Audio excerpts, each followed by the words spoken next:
Well, this is Susan with the Blue Bottle Bunny Farm channel. I'm here with Whitestone. He finally made an appearance on the video. How about that, guys? And we have got an exciting story to tell today. Right. You want to tell it, Randy? Well, Susan fell off the ladder about 2 weeks ago and hurt her ribs, and it's been bothering her chest lately. Yeah, I think, okay, the first, maybe it was 2 nights after it happened. When it first happened, I was like, I kind of laid around for the rest of the day, but I said I wasn't going to let it keep me down, so I came back to work up here on this tent. And worked on it for about 2 days. And then I started having chest pain that day, didn't I? About 2 days later. And he gave me a nitroglycerin and an aspirin, and I got better. But my chest pain never went away. And so I had 2 more episodes of high blood pressure and rapid heartbeat. High blood pressure for me is like 140 because mine runs really low. So Like 112. yeah, and so Top I had number. like 140 blood pressure over what? There's 60? 156. Over 60? Well, no, 65? then it was about 70. 70 that time. And my heart will beat really, really fast, and it's very scary. And so I've had 3 episodes total now, or is it 4? Over a 2-week Was period. this the 4th episode or the 3rd? Probably the 3rd. I think it's the 4th. I had that one where I had the chest pain. Yeah, this could be the 4th. 2 rapid heartbeats, and then today was the 3rd rapid heartbeat. So I broke down, called 911. Yeah, that's where the story starts. But This let's is just where go the on a sto- side trip for a minute. Okay. You might be able to see the tent we're in up here, and we're on the back 40 today. Even though we only got 1.25 acres, we're still on the back 40, That's way 40 up above yards. the house. House is way down here. Rabbits, chickens, everybody's downhill from us. So this is also a strategic location where Yeah, for we can- security. Yeah, we can see our neighborhood. Yeah, from as up you can here. see, the tent has windows in it. It's not really windows, but it's clear plastic. It's fine. So anyway, Susan built this thing all by herself, and And then the first time I built it, the wind blew it down. oh, I had yeah, to come up here and tear it down, destroyed it, crushed it, wasn't and worth then I a had to rebuild nickel. it. And all this time I'm doing all this and never having this intermittent chest pain and rapid heartbeat. So today I broke down, we called 911. Well, here's where the story gets good. While we're waiting on the ambulance to get here, I was packing. Of course, And you- don't have much to pack because we got everything prepared already in bags. So I started packing the hospital bag, make sure we had all medicines and N95 masks, gloves, yeah, he started packing for me. anything for my cancer that I might need. Oh, this gets even better though. So he's packing me a bag, but you first give me a nitroglycerin tablet, and you put that up under my tongue, and it made my heartbeat calm down. So that by the time the EMS got here, Which we had. I was feeling a lot we better. had fire safety, right? The little small fire truck show up, and we had an ambulance show up. Okay, I don't know who showed up. Fire rescue or whatever the smaller. I just pickup read their truck model is. uniforms. It said EMS. I don't know who they were, but whatever. Guys came. But they almost always, if you have a cardiac event, they're like, you need to go to the hospital. We got to take you in. You really ought to go in. Are you sure you want to refuse care? Because you should go in. Cardiac patients always are encouraged to go in to the They hospital. don't want to be responsible for nothing. These guys were like, First thing you show up- ain't dying right now, No, let me and you tell don't you need to go. Let me tell them what happened first. Oh, okay. They let pull him- up in the yard, and it gets the fire rescue showed up first, as usual, before the cops, before the ambulance. And looks at me and says, "You ain't had no flu symptoms, have you?" Oh, yeah, And look at the camera. yeah, and so I'm like, "No, man, we know what's going on. We've been in self-quarantine for 3 weeks. We haven't been anywhere. For a month and a half. Yeah. If, for a long time. you know, under safety procedures." So they felt a lot safer coming up here. And the first questions they asked me, do you have a fever? No, I don't have a fever. Do you have a cough? No, I don't have a cough. So the 2 guys in the ambulance had the N95 They had masks N95 on, masks but I on. had the opportunity to talk to the guy from the fire department first, Uh-huh. fire rescue, and He didn't even wear a mask. He didn't. After I told him what we were doing and how aware we are, he felt comfortable enough to not even have a mask on. Oh, I don't know if I would have felt that comfortable, but taking people at their word, you know, that they hadn't been anywhere. We hadn't. We I hadn't think been what anywhere. got him, what really convinced him, was I looked at him and said, I have an N95 mask. And he just like, whew, calmed down. Oh, okay. It's because They were- anybody they were that knows sketchy. N95 knows what they're doing. They were sketchy feeling, you know, and so I'm still having chest pain. My blood pressure's back to normal. My pulse is back to normal, but I still have significant chest pain. You and told him I gave you nitro, right? yeah, he gave me a nitro. I feel better. But we can't do that just recklessly, so we got to know what the hell we're doing. So we called him. Yeah, I had, like I said, I cowboyed it out 3 other times. Cowboyed out that heart attack. But it's hard to But feel I mean, oh my comfortable. God, we're at the point where we got to cowboy out a damn heart attack. Really? God. Yeah, and when you don't know exactly what's wrong, Yeah, it's scary. very scary. Yeah, and it's gonna get to your heart, you know, and it's gonna make you nervous and scared, panic attack, everything like that. So I thought I was dying, and I made my peace with everything. He'd gone down to pack me a bag or something. I was waiting on the EMS to come. Had a little convo with God. using her last seconds in this world usefully, huh? Well, I had a little. Yeah, you need to get right with the Lord or whatever. I don't know what's out there. I don't know what. Better, I don't know what God is. better cover But I that remember base, though. saying that in my prayer. God, I don't know what you are. But I'm but- talking to you now. Yeah, I don't know what. Let me tell my prayer. It's my prayer. I said, I don't know what you are, you know, but if you're a loving, protecting Father, love and protect me. I said, I don't want to go. I ain't ready. I got so much I want to do. I'm having fun. I'm not ready to go. And I guess today was not the day. I'm real happy about that, but it's a little bit scary, I tell you. But after this being the 4th time I've had to deal with this in 2 weeks, I feel like, you know, every little time it happens, I get a little bit closer, and I It's hard feel a not little knowing. bit more at peace each time it happens, with the fact that this time might be the last time, you know. I'm getting a little bit more comfortable with that every time it happens. And I'm a lot more calm because, I don't know, this time I was real calm when it was happening. I didn't feel real nervous or anything. And I was kind of like, sort of accepting of it, like, this might be it. But I always told everybody I wanted to have a living funeral. And after this COVID thing's over, I'm gonna throw me the best damn funeral anybody's ever seen, and I'm gonna get to eat at it. That is gonna be good. That is gonna be good. I'm gonna have a big potluck. I'm gonna drag out all of my artwork. I'm gonna play my music, and then we're gonna have a poetry reading by me. Music. I said music. Oh. And we're gonna celebrate. And I think everybody ought to have their own living funeral. And we're gonna eat. Oh Lord, I can't wait for that potluck. I'm gonna invite all my church friends because they really know how to cook. Some of my pagan friends can cook too. Shit. My brother and I had that a year and a half ago with you in the swimming pool, right? Up in Arkansas, was it? We just had a good time. I think it was a No, family we were get talking together. living. No, we It was were a talk- living funeral? Yep.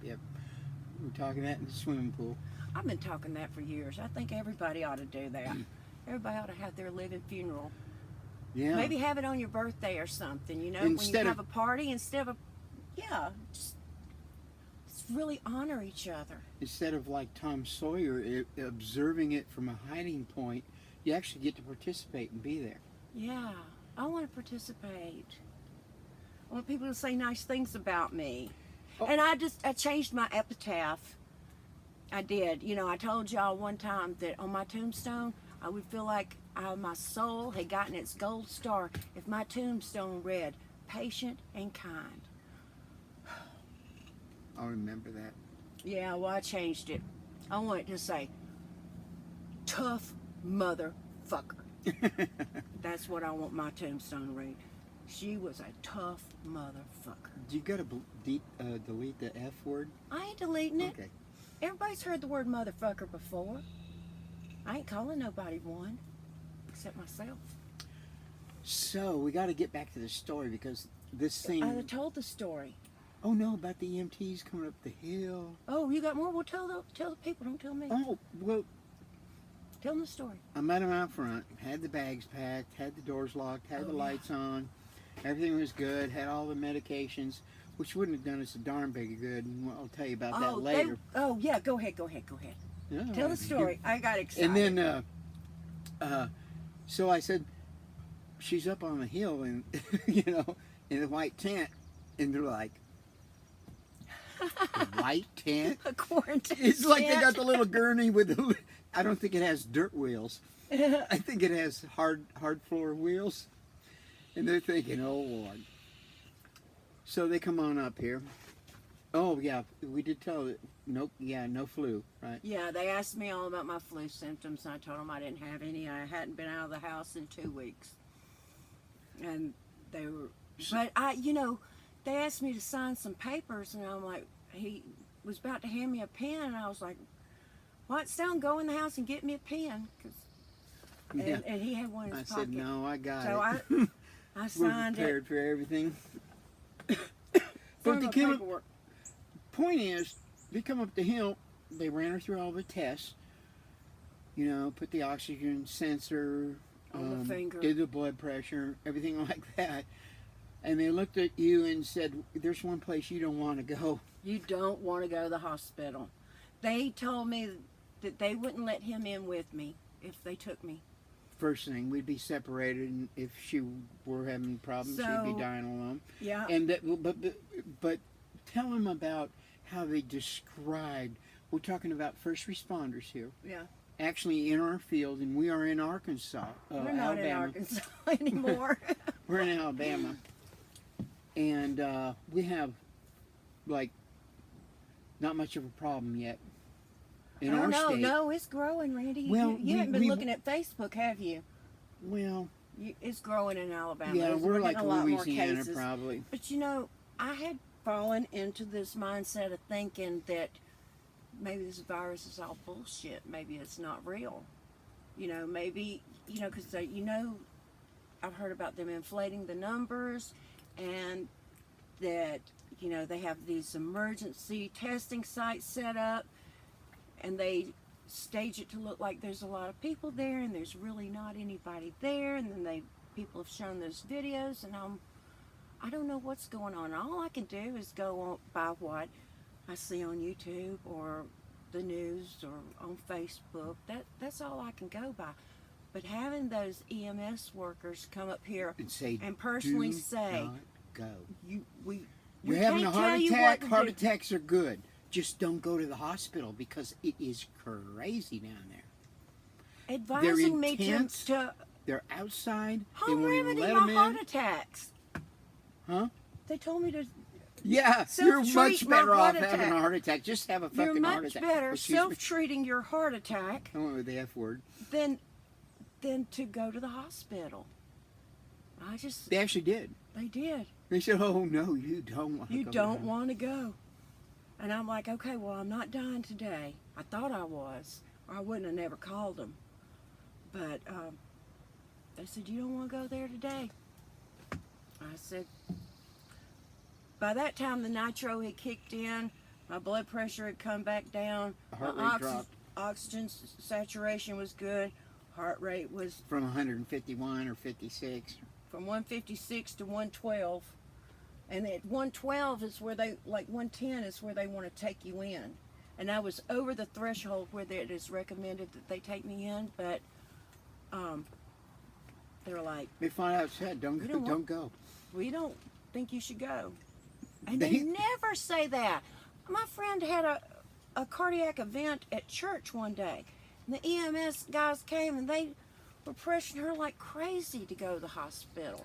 Yeah. And They're like, your odds are better up here on the hill. You know, we'll come pick you up after you die, but if we have to, you just call us back. But don't go to the hospital because you'll fucking die for sure. well, I don't want to die in a hospital. That's Without why I built me? this tent.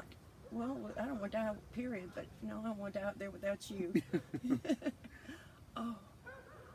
But I built me this tent up here. Oh, If yeah. I'm going to die somewhere, I want to die in my tent. That's what I made it for, just in case. You know, to enjoy while I'm here, but That way I don't have to drag the body out of the house. just roll me over on that funeral pyre over there. Yeah. Turn that campfire into a funeral pyre. Feed me to the Yeah. coyotes. But the main point is, we have people that are first-hand responders tell us flat out, heart attack, not really a big problem. You know, you do not want to go to the hospital right now. I'm still having chest pain. It still hurts. Hurts in my back, hurts in my armpit, hurts in the center of my chest, and up under my left breast. So, They said the odds are a whole lot better if you just tough it out. so I'm going to tough it out. Yeah. I want to take a moment and thank my subscriber Leanne, who came up here Yeah, and got she was some awesome. bunny rabbits and for her special gift, and we thank you so much. I And we do had not want to not mention that. and we Thank had you. social time, huh? Oh gosh, And we, that and we was just kept so our wonderful. distance. And, We just stood back because from we've each been other doing and this for a talked. month and a half. We're so lonesome. I'm lonesome, Randy. I Yeah. miss my friends. Yeah, it's tough. I think I'm going to do a virtual, if I can sing. I don't know if I can get enough air to sing, but they got virtual open mics on Facebook. And so I think I'll just, And we're going to play try some music if I some can. FaceTime Yahtzee. Yeah, And we're with our going to have family. a dinner party. Dinner party on Skype. Yeah. So all those things, we're trying to keep up our social And of course, health. I probably mentioned earlier, I'm immune compromised. or- Yeah. Oh. What And do what they do you call want to talk about? What you've decided to do Well, about yeah, next week? I can give you a quick rundown. I don't mind Okay. talking about it. I got colorectal cancer last year, and it's been ongoing for about a year. And went down for directed radiation treatment. Had chemo pills. Had an operation that rerouted everything, and then they wanted to come back one more time and give me some chemo treatment again for 8 treatments over a period of 16 months, 16 weeks. every 2 weeks. Mm-hmm. And so I got 2 of those treatments in, and then the virus hit us. And I didn't go back. he missed his last chemo treatment. They called him up and they scheduled him one for this Wednesday. Probably won't go to it either, but May not go. from what the EMTs are telling us, When he said in front of the EMTs that he had chemo scheduled for next week, you should have seen the look they all looked. they didn't their say eyes nothing. They just shifted. went like this. They all looked at each other like, "Ooh, not a good idea." But they didn't say anything, No. because they can't give medical just went. advice. But they were like, "Yeah, that's a tough one. That's a tough call." It's all tough calls, I just wonder how many other people have had emergencies that they normally would have called for Yeah. help for. And all the regular operations that people were going in for. Maybe, yeah. They 'Cause said it there's- is in the hospitals, and Yeah, they don't even let them in anymore. What they told us personally, and we're in Birmingham yeah. area. we have And- like 9 major hospitals and here. good It's a hospitals here. It's a And they said hospital they town. weren't even letting them in. They just had them in tents outside. Really? Yeah, Oh. they're not letting them into the emergency Oh no, rooms. they're not letting them in. They're just kind of, first you go to the tent and then you go out back. Well, I about said everything I gotta say. You want to say anything else? No, other than the last thing I look for is the skating rinks. Ice skating rinks? Yeah, That's where they store bodies. yeah. We don't have one here. So we're not going there. not a big ice skating town. I think we used to have one. I don't know if we got one or not Probably anymore. indoors. Yeah, it is indoors. Definitely indoors. You can't have an ice skating rink outside in Alabama. Not even North Alabama. But that really is about it, I right? guess I reckon we ain't got nothing else to say. So Blue It's Bottle Bunny Farm out. out.